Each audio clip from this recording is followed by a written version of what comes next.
Moć uma postoje, ali ne onako kako misliš. Gnoza i uvid, Miroslav Kiš, Elion. Moći uma postoje, ali ne na način na koji se danas prodaju. Nije alat za manifestovanje svega što poželiš. Nije generator čuda, nije mašina za kontrolu stvarnosti.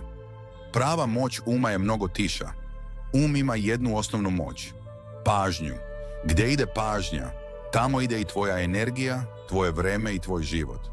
Većina ljudi ne pati zato što nema moćan pati zato što njihov nikada ne prestaje da skače.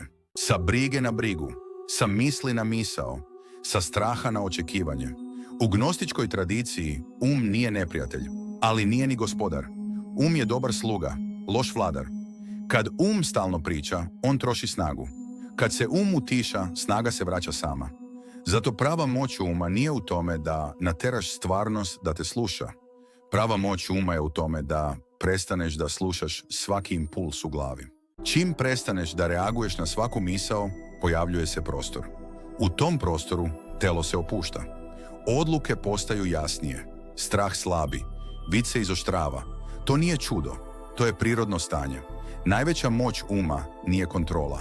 Najveća moć uma je nereakcija. Kad ne reaguješ odmah, ti biraš, a gdje postoji izbor, postoji sloboda. Ako želiš da vidiš koliko je tvoj zapravo moćan, ne pokušavaj da misliš više. Pokušaj da se ne uključiš u svaku misao.